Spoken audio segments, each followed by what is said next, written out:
Good morning, good evening, good afternoon, earthlings, peeplings. Well, it's going to be evening by the time this comes out and we'll all be in the comments together. This one is going to be a little bit on the dry side, but I do think it's important. One of you lovely guys asked me the question, why do I call Charles the King of England? And this video is going to cover it all. Now, I don't know in other countries if people ever use the expression, but in England, or where I grew up in the south, if someone is being like full of themselves, full of their own self-importance, a very common expression we have is, who do you think you are, the Queen of England? Or who do you think you are, the King of England? It's a phrase. And there is a reason that I do not name all of Charles's titles. That's exactly what I'm going to do tonight, because I think it is important. There were a lot that I didn't know. I knew I didn't know most of them. And that's one of the reasons I just say King of England. Let's just keep it short. I don't say King Charles III because it just sounds out of context when I'm just having general conversation with people to keep saying King Charles III. I suppose I could say the monarch, but with videos, then people might not realise if they're looking back, am I talking about Queen Elizabeth II or Charles III? If I just say Charles, that doesn't sound quite right. Now, apart from anything else, a lot of the titles I'm going to read out tonight, I bet a lot of you guys come from those places, and you will be able to tell me if these scholars have got it right or wrong.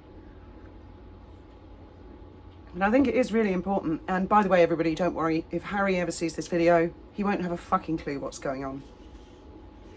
And I bet you he doesn't know any of this. None of it. So he's best off in the corner with some crayons. And then at the end of the video, I will, I'll just address a couple of things from yesterday's video and the day before. Interesting things that people had said in the comments. So feel free to talk amongst yourselves. I shall be there chatting, and I want to begin with an article. I'll just get the website so that I'm quoting these people directly, properly. commonslibrary.parliament, UK. Now, when I was a child in the 70s, there was a lot of talk all the time on the news about the monarch, all the time. Is Canada going to leave not leave the Commonwealth? Do Canada still want the Queen to be the Queen of Canada? And there were endless debates on the news, and then Australia, etc., etc. So I was aware from when I was a child that the monarch is not exactly called the King of Canada. And there are realms in the Commonwealth, and then there are Commonwealth member states. There's a big difference. So let's go through the modern history of royal titles.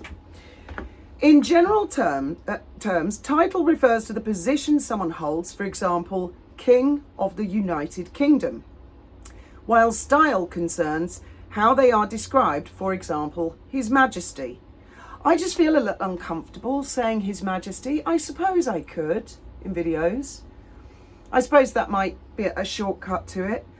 It just doesn't sound right yet. I know that the late monarch's been dead a long time. I'm not sure I can do that yet. Or he's different. I don't know why. Proclamations issued under various acts of parliament changed the monarch's title to reflect changes in the UK's territorial constitution. For example, the unions between England and Scotland in 1707 and between Great Britain and Ireland in 1800, a proclamation issued in 1876 added Empress of India to Queen Victoria's title, while in 1917 King George V relinquished his German titles also via proclamation. Until 1953, so we're talking Elizabeth II, I think. Oh no, maybe not. Oh, when did she go to the throne? Was it 1957? Until 1953, the monarch had a single title throughout the then British Empire. As some parts of the Commonwealth, as it became known, such as Australia and Canada, gained greater autonomy, the crown came to be regarded as divisible. In other words, as a distinct entity in each of its realms. With the preamble to the Statute of Westminster 1931, therefore stated that any alteration to the law touching the royal style and titles shall hereafter require the assent as well of the parliaments of the dominions as of the Parliament of the United Kingdom. In 1948, for example, the UK consulted those other parliaments before King George V authorised a proclamation which removed Emperor of India from his style and titles. This followed the establishment of India and Pakistan as independent constitutional monarchies, both later become republics in 1950 and 56 respectively. Royal titles in the modern Commonwealth. By 1949, when the modern Commonwealth was established, it was agreed by the Commonwealth realms that each should have its own title for the monarch. So they all call the monarch something different. So it's not as easy as the King of England, the King of Scotland, the King of Northern Ireland, the King of Canada, the King of... And you will see when I get to reading out all of Charles's titles, they vary greatly. This was given statutory effect in the UK by the Royal Titles Act 1953, which authorised Queen Elizabeth II to alter her British style and titles by proclamation. The preamble to the same act stated that it was expedient that the Queen's style and titles in her other realms should be altered so as to reflect more clearly the existing constitutional relations of the members of the Commonwealth to one another and their recognition of the Crown as the symbol of their free association and of the sovereign as the head of the Commonwealth. Commonwealth is different, right? Think of Commonwealth as like a club. That's how as I understand it. That's my ice machine getting on. At a meeting in London during December 1952, each Commonwealth realm agreed to adopt a form suiting its particular circumstances while retaining a substantial element common to all. Today, those common elements are his other realms and territories and head of the Commonwealth. After the 1952 meeting, each realm passed legislation, so in their own parliaments, altering the Queen's style and titles in their jurisdictions. In some cases, these changed over time. For example, in 1973, Australia removed United Kingdom and the Defender of Faith from the Queen of Australia's title. The spreadsheet below gives the King's present style and titles in each Commonwealth realm. So we're just dealing with a Commonwealth at the moment. So, the King's style and titles in the UK were proclaimed by Garter, King of Arms, following his accession to council on the 10th of September 2022. These are Charles III, by the grace of God of the United Kingdom of Britain and Northern Ireland and of his other realms and territories, King, head of the Commonwealth, defender of the faith. That's enough of a mouthful. Wait till you hear the full thing. This form only applies in the UK. It's 14 overseas territories, of which Gibraltar is one, and in the 3 crown dependencies, which the UK considers to form one undivided realm. So, I mean, we're talking kingdoms, we're talking realms, we're talking Commonwealth. The current British monarchy, as it stands, is a very complicated beast. It is worth noting that the crown dependencies do not necessarily agree with this interpretation. For example, the succession to the crown Jersey law 2013, so anyone who doesn't know Jersey, Channel Islands, referred to Elizabeth II as sovereign of the Bailiwick of Jersey, such realm being ancient part of the Duchy of Normandy. Normandy being in France. So this is a lot. It's a lot Harry and Meghan threw away, isn't it? It's a lot of history, a lot of culture. I mean, this is all built up over time. Pair of dickheads, aren't they? Anyway, never mind them. In September 2022, the Isle of Man also proclaimed King Charles III as, among other things, Lord of Man, spelt with 2 N's, although this does not have any statutory basis. Now, this was written by Dr. David Torrance, and he's a monarchy specialist for the House of Commons Library. Now, I'm going to go to, to my sins, I've got this off Wikipedia, but I did find this useful. So now, I've got King Charles III up, and I'm going to go straight to talk amongst yourselves for a minute.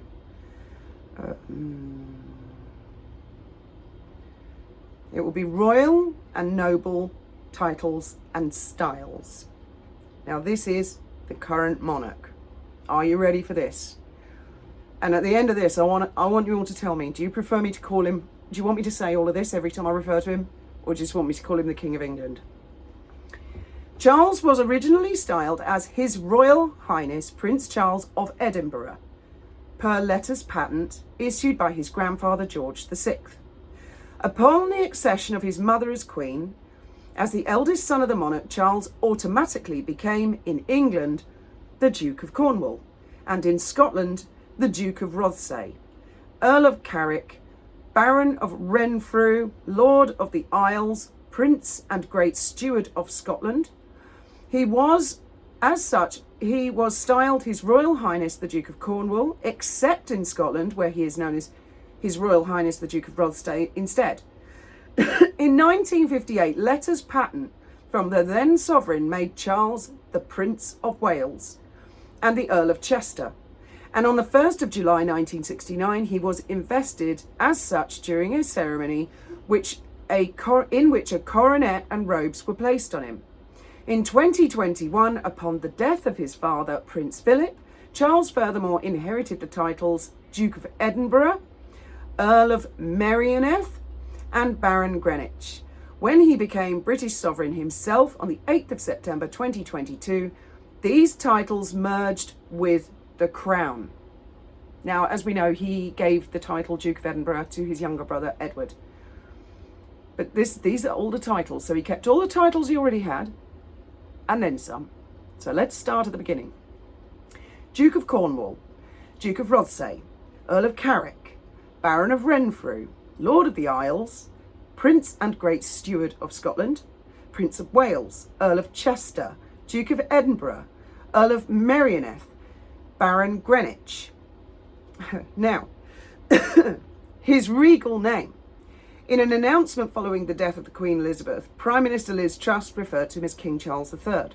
That was his official title, and because they can choose a name, as you know. Each Commonwealth realm, he has a different title. The Commonwealth realm acts as an independent monarchy, but in a personal union. As such, King Charles has different titles in each realm. In Antigua and Barbuda, Charles III, by the grace of God, King of Antigua and Barbuda and his other realms and territories, head of the Commonwealth. In Australia, he is known as King Charles III, by the grace of God of Australia and his other realms and territories, head of the Commonwealth.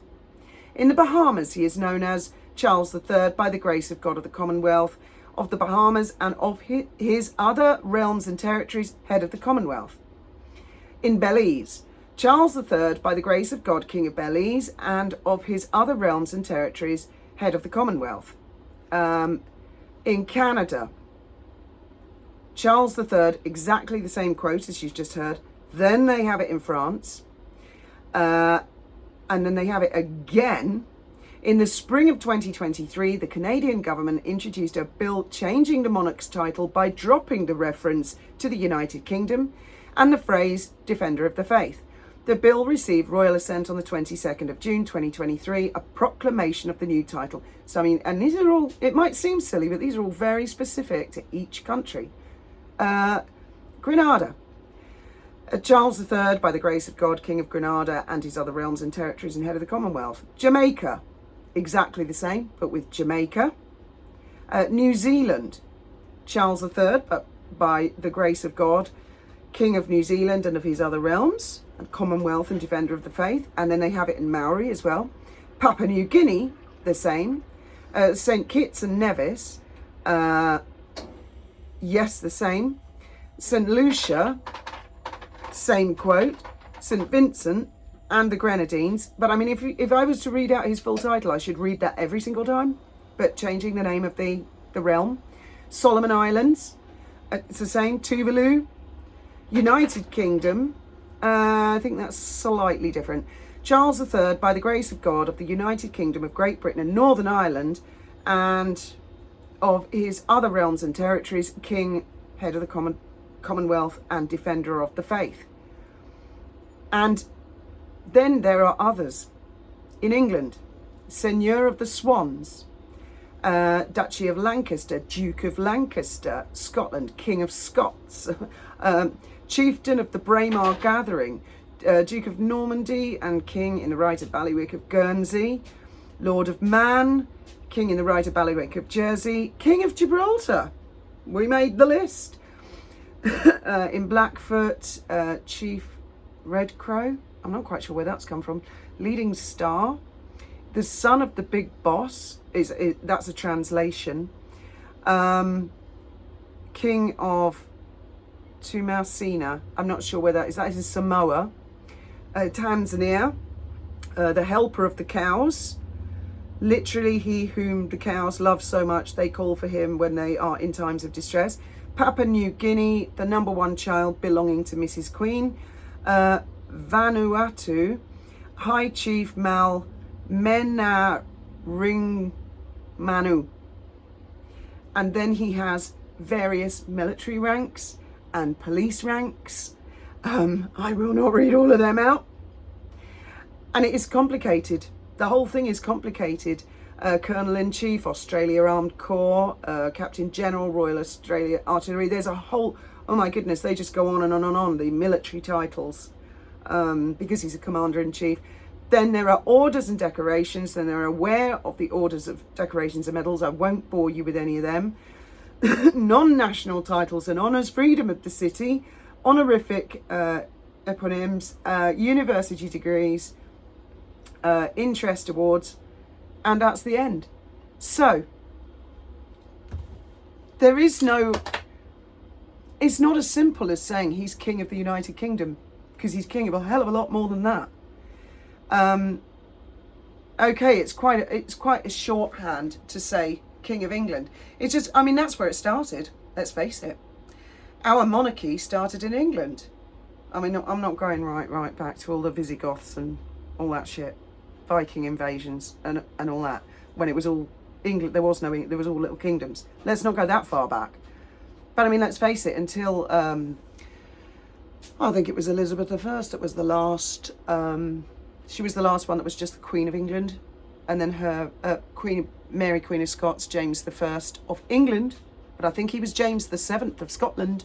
I think he was the first one who became the King of England and Scotland. And then let's not even talk about Ireland. That's a whole bag of fish. That's very complicated, very, very complicated, with a lot of history and there have been battles that have been fought all over the place, left, right, and centre. So it's not possible. I mean, I put it this way: I ain't going to list all that every time I talk about Charles. I'm sorry, I can't. It's going to be King of England. I have had this before when I say King of England. There's always someone who asks me, why do you say King of England? Why are you diminishing what he is? My God, no. But then I didn't know the half of that. I don't know how many of you guys knew the half of that. I'm guessing maybe not that many, because it's a lot of titles. But I do recall in the 70s, my parents discussing this a lot. You know, there was a lot of people were horrified. They were like, oh, we're shrinking. You know, there was that kind of sensation about it, I suppose, in the olden days. But they talked about it a lot. And I was aware that the Queen, when she was alive, had a lot of titles. A lot of titles. And there, I bet you there's a load more. I bet there's garter of this and stocking of that. I'm not belittling it, but I mean, there is a lot. And each and every single title means a lot to each realm, to each territory, and to each organisation, to each order. When Graham and I, for example, when we were in London, we went to the Knights Hospitallers, St John something. We went to a bridge. We went there because they filmed a film called, I can't remember the name of it now. It was a silly time travel film with Peter Cushing. like Biggles. I think that's right, it's called Biggles. And they filmed it in this bridge where Peter Cushing had his sort of secret office. And they, in the film, they pretended that that was filmed in Tower Bridge, which of course it wasn't. So while we were in London, I looked it up. Lo and behold, I found it, and we went down there for a visit. And this lovely girl showed us, and she said, yes, you know, this is the room where it was filmed. And they had pictures of course, all the monarchs. And she said, oh, as soon as we have a monarch, they are the head of the Knights Hospitaller, just automatically. I mean, there are all sorts of titles that they get automatically. So when you think about that, Harry actually only has a few titles. He doesn't have very many titles at all. I think he's just got the 3, hasn't he? He's got England, Scotland and Ireland, I think. I don't think he has any Welsh titles, does he? He's got Duke of Sussex, I can't remember, Dumbarton, that would be Scotland, and I can't remember the one, I'll look it up again, but I can't remember the one for Ireland.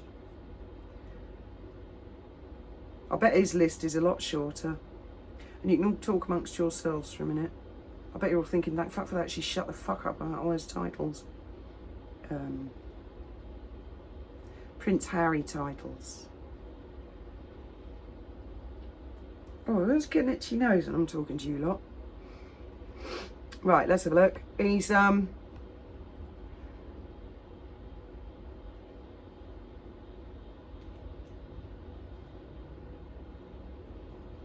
yeah, there was the first fella who had the title, Duke of Sussex.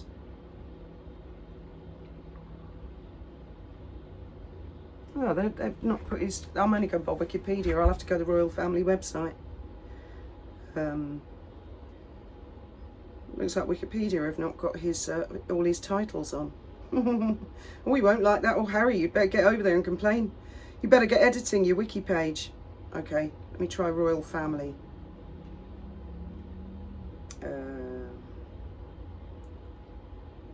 Oh, here we go. I think I'd clicked on a wiki page for the actual title, Duke of Sussex.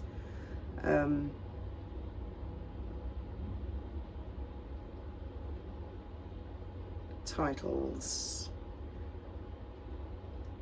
Phew, do you know what? Oh, here we go. Yes, he has got a page for titles. Earldom of Dover. Barony of Kilkeel. I bet you'd already typed that, hadn't you? Like a million times. So yeah, he's just got the 3. Just the 3. I mean, I think, don't worry, I'm not going to look it up, but I would imagine Princess Anne's got a few titles. But she's got a list as long as a loo roll as well. And William. And I mean, and Catherine. And I mean, a lot of them. They're going to have a lot of titles. So I mean, Harry, he just had the 3 titles. And he ain't going to even have them soon, is he? We all know it. I love the one of you guys today that said, well, a duke trumps an earl. And I replied to it and said, yeah, but if they take all his titles off him, earl trumps mister, doesn't it? And I love all of yours imagination coming along with me, imagining Megsy playing havoc at All Thorpe. Thank you to the guys who commented today and put me straight. We have people with us who are part of the community of Althorpe, some on the estate and some in the surrounding area. And they have all said the same thing, that everyone in the area has always called it Althorpe, and that it was the family of Spencers who started this in the 1900s, the Altrop thing. Well, I tell you what I like the sound of better. I think Althorpe sounds much nicer. They always said Althorpe on the news when I was a kid. I never heard anybody call it Altrop before. That's a sort of a recent thing. And I think it might even be Charles Spencer who's been talking about that lately. I don't know. But out of respect to the people who actually lived there, who took the time to comment on the video from yesterday, I'm going to call it Althorpe. And I actually think it sounds a lot nicer, Althorpe.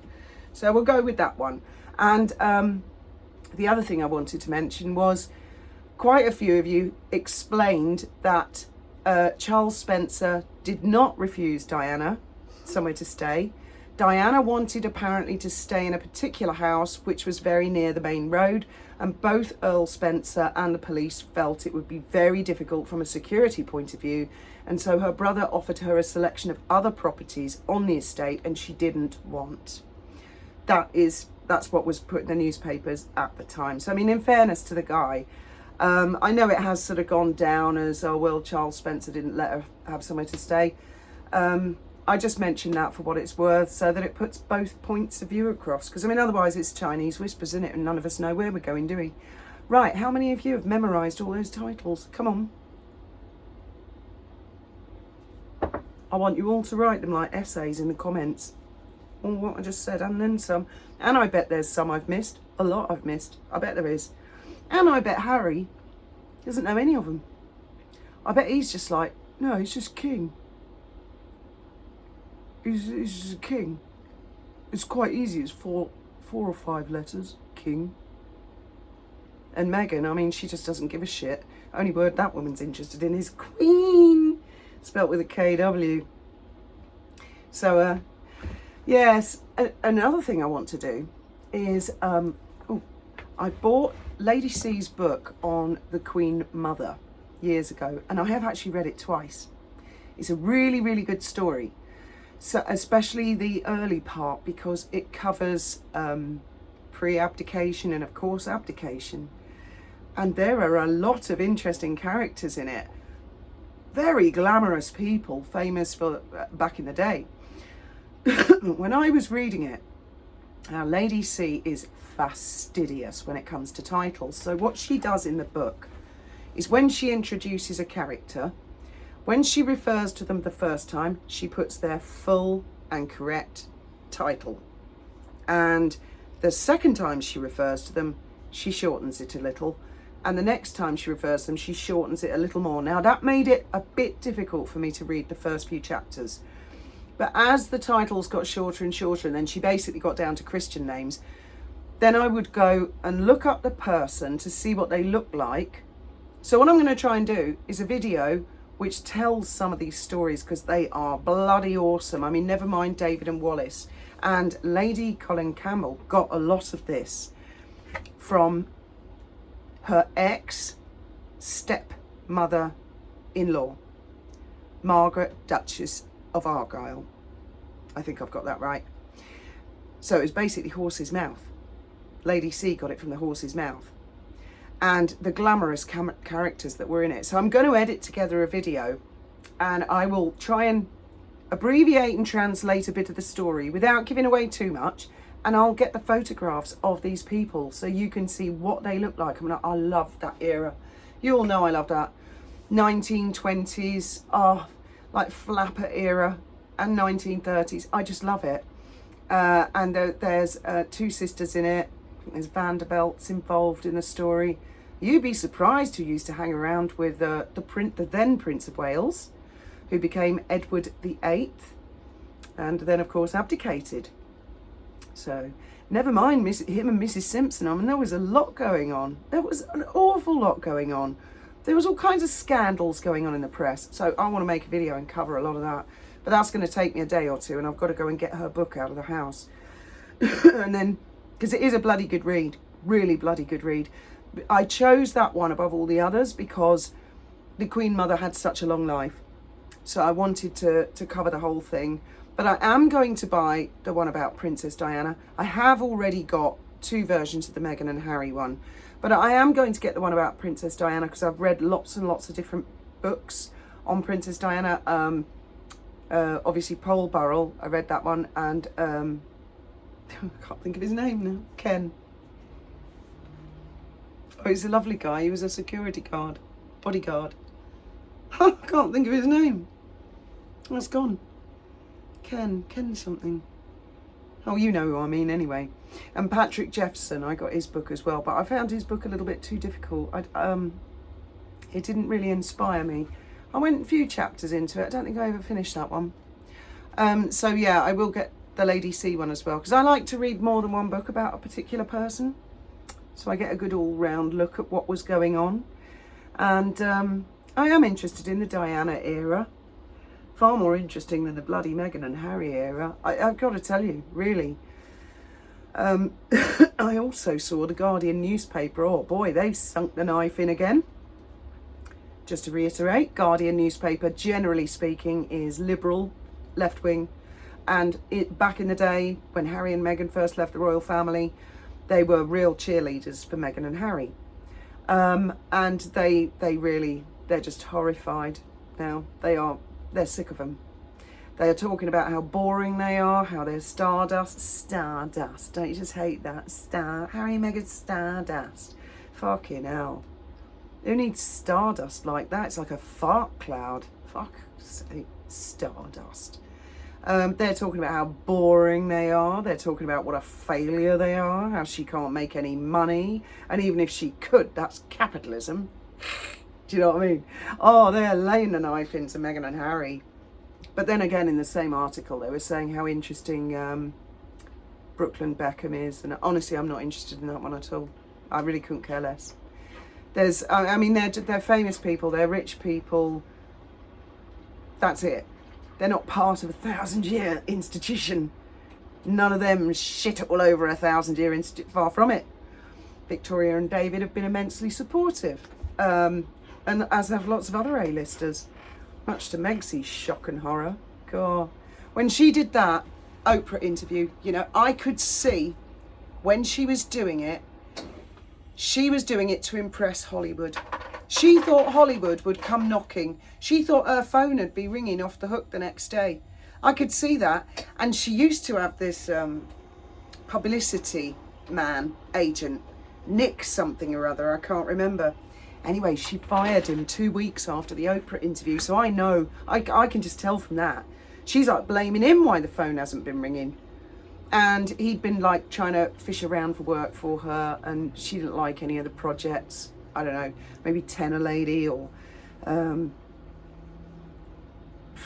don't know, a product she didn't want to do. The Simpsons said she could do a bit of a what do they call it? A bit of an appearance on The Simpsons.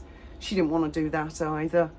Oh dear. So yeah, he got fired because that Oprah interview, that just didn't, it didn't inspire Hollywood. She really misjudged that one. She had no idea that most, as I said at the time, most Hollywood studios and A-listers who are inherently private would have just sat there in horror listening to her blabbing her mouth about the most famous family in the world. And they must have thought, holy shit, I ain't working with her. She can do that to them. She can do that to me. And that was it. She blew both feet off at the same time, didn't she? Plus telling a pack of lies about a load of shit. I tell you what, I challenge her. I wonder, she might have studied all of those titles of the king. She might have done. Because the late monarch would have had a whole host of titles, but then I suppose a queen consort would have a whole host of titles. God, can you imagine it? Even if Harry, right, let's just for a crazy minute say Harry was the king and she became the queen. She wouldn't be happy with that. No, she wouldn't like that. She would at first, but then she'd say, no, I don't want to be a queen consort. No, I want to be the queen. It's not good enough that I'm queen because I'm married to him. No, I want to be the queen. And then there'd be a big bloody argument about that, wouldn't there? I think they should say to her, you've got to memorise. Well, the only thing she's going to need to memorise is Mrs. Mountbatten Windsor. I don't even think they deserve that name. God, Prince Philip would be turning in his grave, wouldn't he? All kicked off, really, didn't it, when he retired, didn't it? 2017, they announced the engagement interview. A bit before that, I mean, she was around before that. Philip had just gone, do you know what? I'm retiring. Sod the lot of you. I'm off. And the Queen said, thank you very much for all your service. And how Prince Philip had economically put, I've done my bit. And I think the Queen agreed with him and thought, yeah, you know, I mean, they're just getting so out of hand. And they got rid of Sir Paul Geit, Sir Christopher Geit. Got rid of him. Oh, and all merry hell broke loose, didn't it? Whoa, fucking hell. Andrew, problems, and Meghan and Harry, and I could just see the late Duke just going, do you know what? Sod the lot of you. And do you know why he would have felt like that? Because he came from difficult times. He came from a royal family that had been kicked off the throne.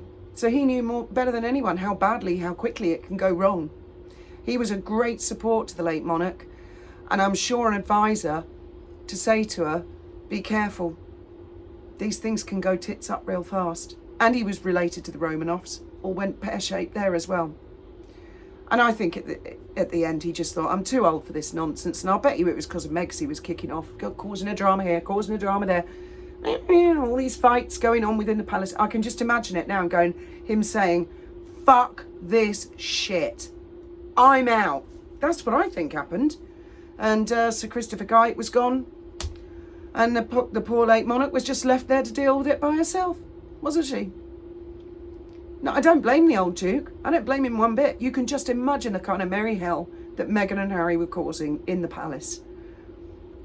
You should look up Sir Christopher Guy. Fascinating guy. I mean, if ever there was someone who was like a real James Bond, actually better than real James Bond, if you think of Bond's boss, M, that's Sir Christopher Guy. Look him up. And Megsy managed to cause so much shit. It wasn't just Charles and Andrew saying, get rid of him. No, I'm not believing that one, not for a minute. They, I think, were manipulated by some troublemaking shit stirrers in order to do that. And then, well, we all know what happened then, don't we? Well, that's enough from me. And I look forward to reading your, well, not just reading your comments. I'm going to see you in the comments in a bit. And I shall probably have a vino by then. It's been a bit windy today, a bit cold. So I haven't done any, I have done a bit of DIY, but nothing exciting, nothing worth mentioning. I'm rising home about those sort of jobs. Do you know what I mean? So I'll see you later. Thank you all very much for listening, and may your God go with you.